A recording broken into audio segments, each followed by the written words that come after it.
Hello friends, आज हम लोग देखेंगे CIB BFM मॉड्यूल डी का यूनिट 25 जो कि asset classification and provisioning norms के ऊपर है। फ्रेंड्स, ये बहुत ही इंपॉर्टेंट चैप्टर है। इसके ऊपर अगर केस स्टडीज़ आए तो आप इजीली 5 to 8 नंबर जो है वो स्कोर कर सकते हैं। तो चलिए शुरू करते हैं हमारा ये चैप्टर। पहले हम लोग थ्योरी पोर्शन देखेंगे, फिर इसके ऊपर न्यूमेरिकल्स करेंगे। तो इंट्रोडक्शन में बोल रहा है फ्रेंड्स कि बैंकों के लिए जो मेजर सोर्स ऑफ इनकम होता है वो जो बैंक एडवांसेस देती है अपने जो बोरोवर्स होते हैं उसके ऊपर जो इंटरेस्ट कलेक्ट करती है वो एक मेजर सोर्स होता है बैंकों के लिए इनकम के लिए। अगर बैंक जो है उसको अगर अपने काउंटर पार्टी से उस एडवांस के ऊपर अगर इनकम मिलना जो है वो बंद हो जाए तो उस एसेट से बैंकों का जो इनकम जनरेशन है वो बंद हो जाता है। तो इस तरीके के जो एसेट के सिचुएशन को हम लोग NPA बोलते हैं, यानी नॉन परफॉर्मिंग एसेट। तो फ्रेंड, एसेट क्लासिफिकेशन जो है वो कहाँ से किसके रिकमेंडेशन पे शुरू किया गया था? तो 1991 में एक हाई लेवल कमेटी थी जिसको हेड कर रहे थे एम नरसिम्हन। उनके रिकमेंडेशन पे बैंकों के बैलेंस शीट में ट्रांसपेरेंसी लाने के लिए जो है वो रिकमेंड किया गया, और जो इंटरनेशनल अकाउंटिंग स्टैंडर्ड जो BIS के बेसल 1, 2 और 3 थे उसके अकॉर्डिंग कंप्लाई करने के लिए रिकमेंडेशन रखा गया। कमिटी ने ये भी रिकमेंड किया कि बैंकों को एक यूनिफॉर्म अकाउंटिंग प्रैक्टिस जो है वो अडॉप्ट करनी चाहिए in regard to income recognition and bad debt provisioning. जो भी इनकम रिकॉग्निशन बैंकों का है और जो लोन बैड हो चुके हैं उसके ऊपर प्रोविजनिंग कैसे करनी है उसका रिकमेंडेशन एम नरसिम्हन ने दिया। The committee also suggested that provisioning should depend upon a proper classification of asset। उन्होंने ये भी सजेस्ट किया कमिटी ने कि प्रोविजनिंग जो है एक प्रॉपर क्लासिफिकेशन होना चाहिए एसेट का और उसके बेसिस पे जो है प्रोविजनिंग होनी चाहिए। रिजर्व बैंक ऑफ इंडिया जो है इंडिया में उसने इंट्रोड्यूस किया कि एक prudential norms for income recognition जिसमें कि एसेट क्लासिफिकेशन और एडवांसेस के लिए प्रोविजनिंग नॉर्म्स जो है वो उसमें डिस्क्राइब किया गया। इससे क्या हुआ कि बैंकों में कंसिस्टेंसी और ट्रांसपेरेंसी आई उनके अकाउंटिंग प्रोसीड्योर को फॉलो करने में। तो NPA का डिफिनीशन क्या हो गया फ्रेंड्स? ऐसा एसेट बैंकों का जिसमें से कि कोई भी इनकम जनरेशन ना हो रहा हो, तो इस तरीके के एसेट को हम लोग नॉन परफॉर्मिंग एसेट कहते हैं। अभी जो इनकम इंटरेस्ट जो है एसेट के ऊपर वो अगर ना आए तो उस केस को हम लोग ओवर ड्यू या आउट ऑफ ऑर्डर कहते हैं। तो कब कब जो है वो अकाउंट NPA में कन्वर्ट होगा? अगर किसी भी टर्म लोन में इंटरेस्ट या इंस्टॉलमेंट या प्रिंसिपल जो है अगर मोर देन 90 डेज तक अगर ओवर ड्यू रहता है, यानी कि उसकी रिकवरी नहीं आती है, तो वो NPA में कैटेगराइज होगा। ओवरड्राफ्ट और कैश क्रेडिट के केस में आउट ऑफ ऑर्डर जो अकाउंट होंगे उसको भी हम लोग NPA में कैटेगराइज करेंगे। और friends, out of order status क्या होता है? यहाँ पे देखिए दिया हुआ है कि आउट ऑफ ऑर्डर में अगर मान लीजिए कोई कैश क्रेडिट या ओवरड्राफ्ट अकाउंट है और उसमें जो आउटस्टैंडिंग बैलेंस है वो कंटिन्यूअसली एक्सेस है in comparison to sanction limit या ड्राइंग पावर। यानी कि अगर अकाउंट का सैंक्शन लिमिट जो है मान लीजिए 10 लाख है और उसमें जो है वो ओवरड्रॉन हो चुका है, यानी 10,50,000 मान लीजिए उसमें ओवरड्रॉन बैलेंस है और ये काफ़ी समय तक जो है रिमेन रहा है अकाउंट में, तो इस कंडीशन में उसको आउट ऑफ ऑर्डर अकाउंट कहेंगे। अगर मान लीजिए उसमें जो अकाउंट बैलेंस है वो सैंक्शन लिमिट और ड्राइंग पावर के अंदर ही है, मतलब लेस देन आपका सैंक्शन लिमिट या ड्राइंग पावर है, लेकिन उसमें कंटिन्यूअसली 90 डेज तक कोई भी क्रेडिट नहीं आया है, तो इस तरह का जो कैश क्रेडिट CCOD अकाउंट है वो भी NPA में कैटेगराइज होगा। फिर अगर जो मान लीजिए उसमें क्रेडिट्स आ रहा है लेकिन ये क्रेडिट जो है उसमें जितना इंटरेस्ट डेबिट हुआ है उसको कवर करने के लिए वो कैपेबल नहीं है, और ये मिनिमम 90 डेज का होना चाहिए फ्रेंड्स। मान लीजिए किसी कैश क्रेडिट अकाउंट में पर मंथ 10,000 करके इंटरेस्ट डेबिट हो रहा है, तो 3 महीने में उसका इंटरेस्ट डेबिट हुआ टोटल 30,000, लेकिन उसने अकाउंट में जमा किया है बोरोवर ने मान लीजिए 10,000 करके 5,000 किया एक बार, टोटल 25,000 ही जमा किए हैं, तो भी वो account out of order status में ही दिखाएगा। फिर है बिल्स जो हमारा है अगर ओवर ड्यू हो गया for more than 90 days in case of bill purchased and discounted, तो वो भी एनपीए में कैटेगराइज होगा। अब एग्रीकल्चर लोन में कब होगा एनपीए? एग्रीकल्चर लोन अगर है और उसमें 2 क्रॉप सीजन के लिए अगर लोन दिया गया है, तो शॉर्ट ड्यूरेशन क्रॉप जो है अगर 2 क्रॉप सीजन के लिए लोन नहीं दिया गया फ्रेंड्स, ये 2 क्रॉप सीजन के लिए अगर ओवर ड्यू रहा है, 2 क्रॉप सीजन का मतलब 6 मंथ्स करके, ये 1 साल तक अगर उसमें कोई भी प्रिंसिपल या इंटरेस्ट की रिकवरी नहीं आ रही है शॉर्ट ड्यूरेशन क्रॉप के केस में, तो ये एनपीए में कैटेगराइज होगा। और अगर लॉन्ग ड्यूरेशन क्रॉप है तो इसमें 1 क्रॉप सीजन यानी 1 ईयर 12 मंथ्स होता है 1 crop season for long duration crop. तो अगर उस 1 साल तक अगर उसमें कोई इंटरेस्ट या प्रिंसिपल जो है रिकवरी नहीं आती है, तो वो भी ओवरड्यू में कैटेगराइज होगा। अभी नेक्स्ट है ओवरड्यू। ओवरड्यू जैसे आउट ऑफ ऑर्डर स्टेटस है फ्रेंड्स, वैसे ही ओवरड्यू है। ओवरड्यू का मतलब है कि अगर किसी भी टर्म लोन में बैंक ने जितना इंटरेस्ट जो है फिक्स किया है और या ईएमआई जो फिक्स किया है, उसकी रिकवरी अगर अकाउंट में नहीं आती है फॉर मोर देन 90 डेज, तो उसको हम लोग ओवरड्यू में कैटेगराइज करेंगे। ये मेनली जो है फ्रेंड्स ओवरड्यू स्टेटस जो हमारा डिक्लेयर होता है, तो वो 90 डेज का जो पीरियड होता है उसको हम लोग SMA 0, SMA 1 और SMA 2 में जो है डिवाइड करते हैं। तो SMA 0 में अगर किसी अकाउंट में 1 डे से लेके 30 डेज तक अगर इंटरेस्ट नहीं आता, यानी 1 महीने फर्स्ट मंथ में अगर इंटरेस्ट नहीं आता है, तो वो SMA 0 में कैटेगराइज होगा। अगर सेकेंड मंथ यानी 31 डेज से लेके 60 डेज तक अगर नहीं आता है, तो वो SMA 1 में कैटेगराइज होगा। और अगर 61 डेज यानी कि तीसरे महीने में 61 to 90 डेज अगर नहीं आता है, तो उसको हम लोग SMA 2 में कैटेगराइज करेंगे। और जैसे ही 91 डेज होगा ये एनपीए में कैटेगराइज हो जाएगा। तो ये बुक में नहीं दिया था फ्रेंड्स, इसलिए मैंने इसको अलग से नोट डाउन कर दिया, आप लोग इसको नोट डाउन कर लीजिएगा। अब नेक्स्ट है इनकम रिकॉग्निशन। इनकम रिकॉग्निशन में क्या है कि बैंक जो है अगर कोई एनपीए हो चुका है उसका एसेट, तो उसके ऊपर वो कोई भी इंटरेस्ट जो है वो चार्ज नहीं कर सकती है। जो अगर एनएससी, आईबीपी या केबीपी के या लाइफ पॉलिसी, जो लाइफ इंश्योरेंस पॉलिसीज होते हैं, उसके अगेंस्ट में अगर बैंकों ने एडवांस दिया हुआ है, तो उसका जो ड्यू डेट है, ड्यू डेट तक हम लोग उसको एनपीए में कैटेगराइज नहीं कर सकते हैं अगर उसमें एडिक्वेट मार्जिन अवेलेबल है। तो अगर कोई गवर्नमेंट गारंटीड अगर लोन है और वो एनपीए हो गया है, तो इस तरीके के अकाउंट में भी जो है इंटरेस्ट जो है वो नहीं अप्लाइड होता है जब तक कि इंटरेस्ट जो है रियलाइज ना हो गया हो। फिर है रिवर्सल ऑफ इनकम। जो भी एनपीए अकाउंट जिसपे कि इंटरेस्ट चार्ज होता है, तो क्लोज ऑफ ईयर जो हमारा अकाउंटिंग ईयर होता है, उसके बाद जो भी इंटरेस्ट एक्रूड होता है उसको हम लोग इनकम अकाउंट में क्रेडिट करते हैं in the corresponding previous year. और ये जो अकाउंट हम लोगों का इनकम अकाउंट में क्रेडिट होता है, इसको रिवर्स किया जाता है provided for if the same is not realised.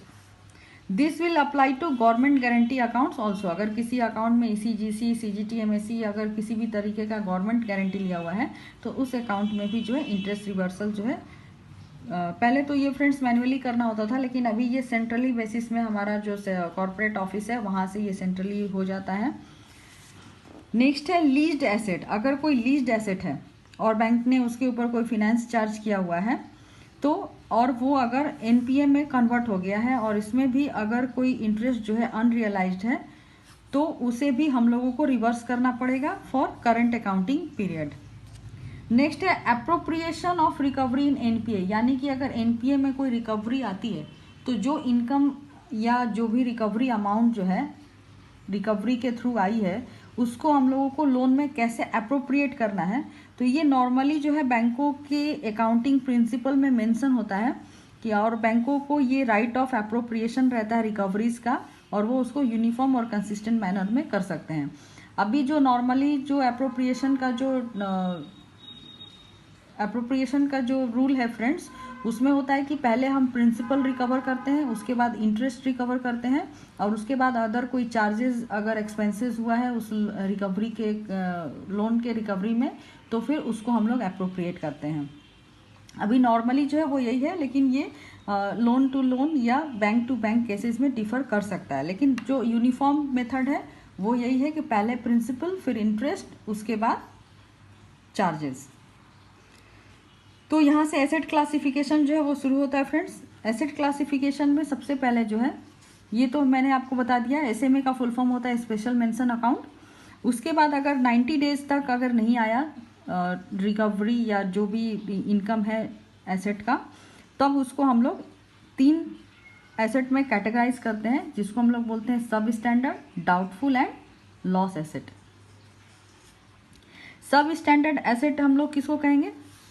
ऐसा एनपीए अकाउंट जो कि लेस देन और इक्वल टू 12 मंथ्स अगर एनपीए कंडीशन में रहता है तो उसको हम लोग सब स्टैंडर्ड कहते हैं। In such cases current net worth of the borrower या गारंटर और उस लोन में जो भी सिक्योरिटी ली गई है उसकी करंट मार्केट वैल्यू जो है अगर इनफ ना हो रिकवरी को इंश्योर करने के लिए, तो इस तरीके के लोन को हम लोग एनपीए में कैटेगराइज करेंगे, और ये अगर 12 साल से कम तक है तो सब स्टैंडर्ड एसेट में कैटेगराइज होगा। नेक्स्ट है डाउटफुल एसेट। डाउटफुल एसेट जो है friend, it has remained in the sub standard category for a period of 12 months. अगर डाउटफुल जो सब स्टैंडर्ड एसेट है वो अगर फर्दर 1 ईयर यानी कि 12 मंथ्स तक अगर डाउटफुल सब स्टैंडर्ड एसेट कैटेगरी में अगर रहता है तो वो डाउटफुल एसेट में कैटेगराइज होगा।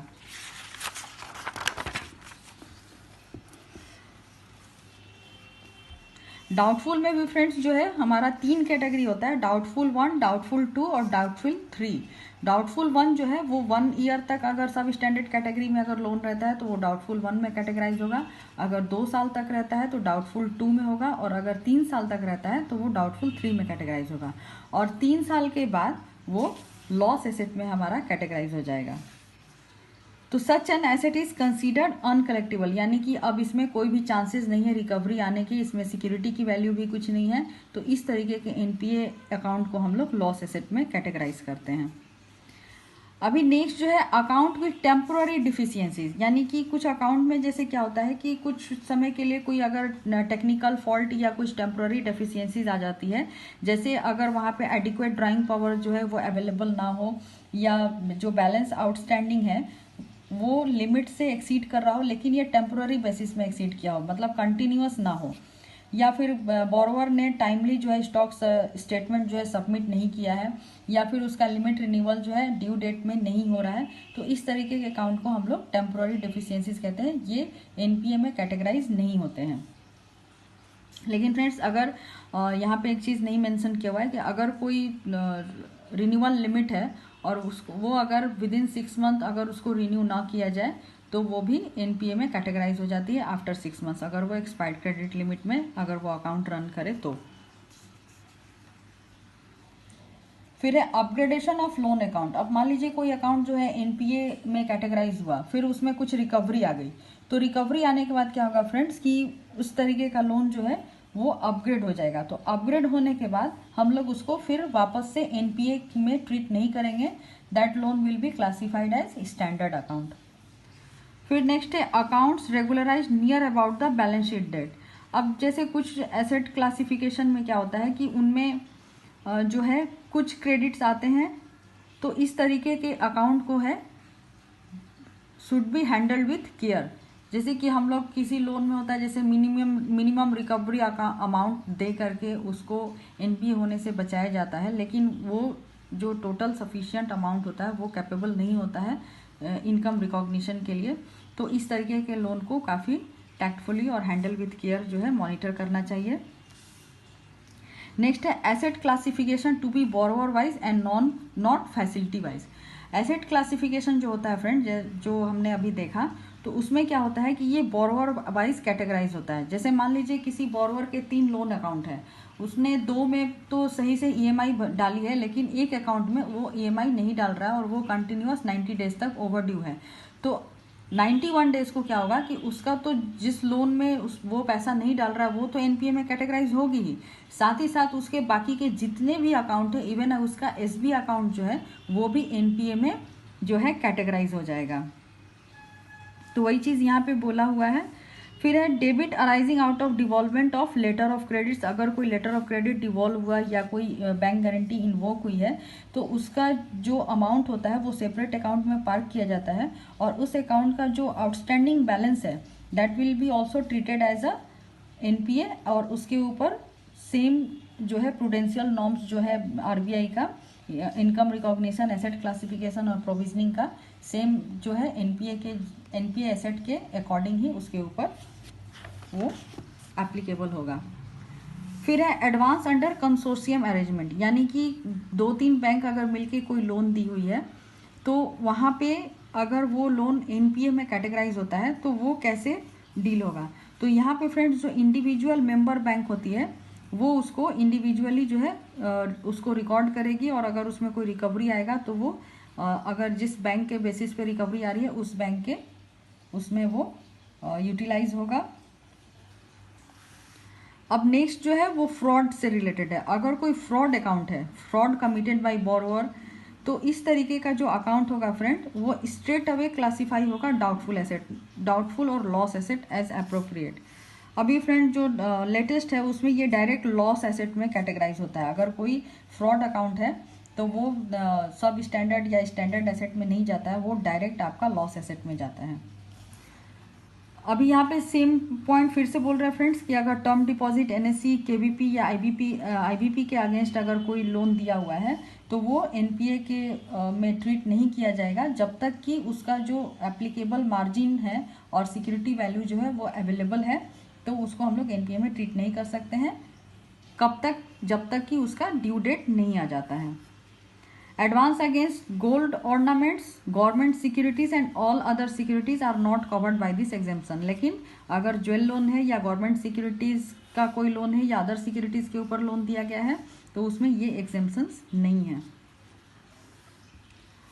फिर है loan with moratorium for payment of interest. अब जैसे कुछ लोन होता है, जैसे कंस्ट्रक्टेड हाउस के लिए अगर हम लोग लोन देते हैं या किसी एजुकेशन लोन के लिए अगर लोन देते हैं तो वहाँ पे कुछ मोराटोरियम पीरियड जो है वो ग्रांट किया जाता है बोरोवर्स को। तो मोराटोरियम पीरियड में क्या होता है कि बोरोवर के ऊपर इंटरेस्ट तो चार्ज होता है लेकिन वो रिकवर नहीं होता है। तो इस तरीके के अकाउंट को हम लोग एनपीए में जो है कैटेगराइज नहीं कर सकते हैं। ये तभी ड्यू होगा जब उसका इंटरेस्ट डिमांड डेट जो है वो ड्यू होगा, तभी हम उसको जो है अगर अनकलेक्टेड रहता है जो हमारा इंटरेस्ट एक्रूड है वो अगर नहीं आता है तो तब जाके हम उसको एनपीए में क्लासिफाई करेंगे। In case of housing loan और similar advances granted to staff member. अब अगर कोई हाउसिंग लोन या कोई एडवांस दिया गया है स्टाफ मेंबर को तो वो एनपीए में कैटेगराइज होगा, लेकिन कब कैटेगराइज होगा?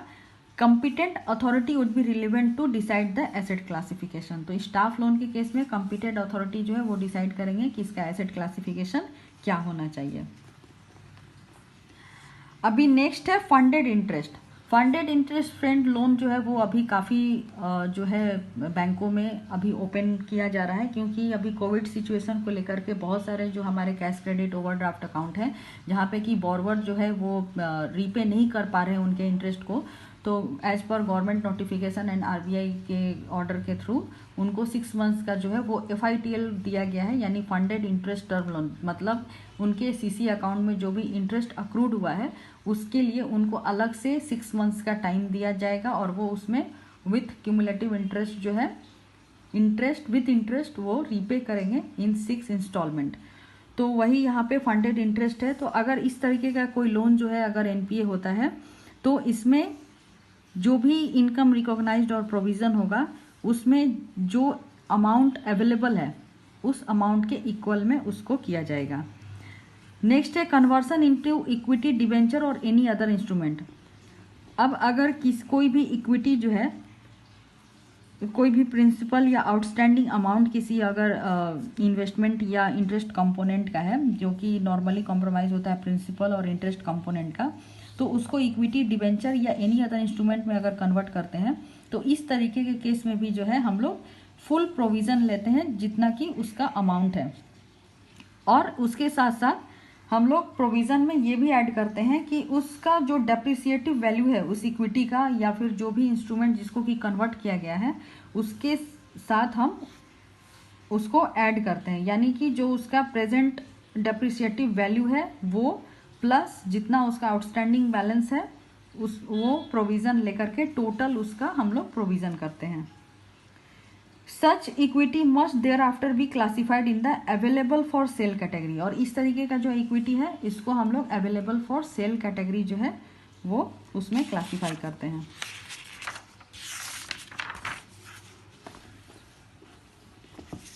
अभी अगर कोई डिवेंचर है तो डिवेंचर के केस में सेम प्रोविजनिंग नॉर्म एप्लीकेबल होगा जैसे कि नॉर्मल एसेट क्लासिफिकेशन में होता है, और ये अगर कोई ज़ीरो कूपन बॉन्ड्स है तो उसके ऊपर भी अप्लाई होता है।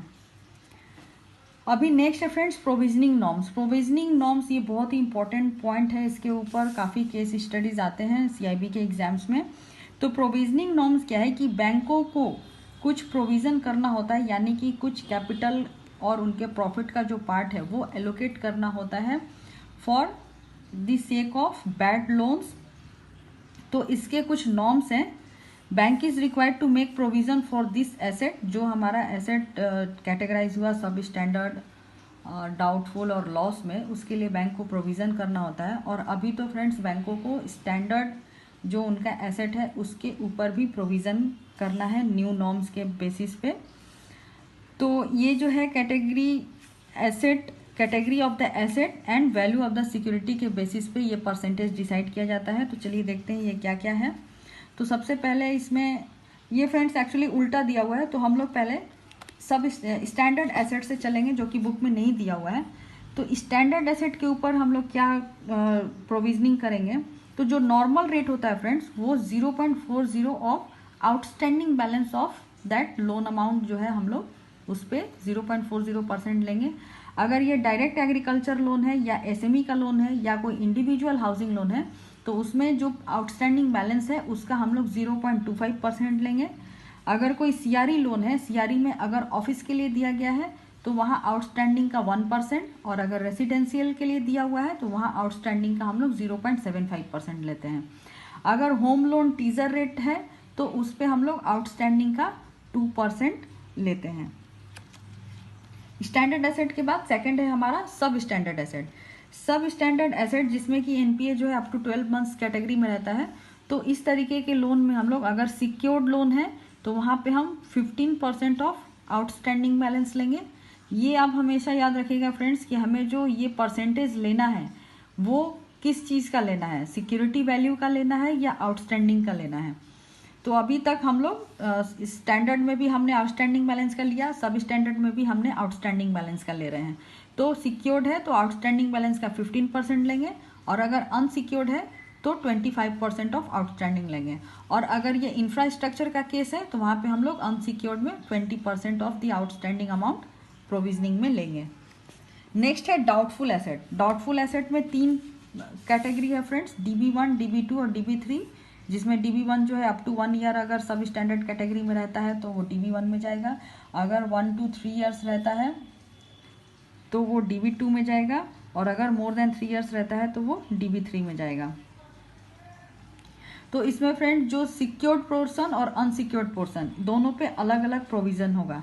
तो यहाँ पे देखिए हम लोग जो सिक्योर्ड पोर्शन का लेंगे, क्योंकि वो सिक्योरिटी से बेस्ड है तो हम लोग सिक्योरिटी का वैल्यू लेंगे, और अनसिक्योर्ड पोर्शन में कोई सिक्योरिटी नहीं है इसलिए हम लोग आउटस्टैंडिंग बैलेंस का 100% लेंगे।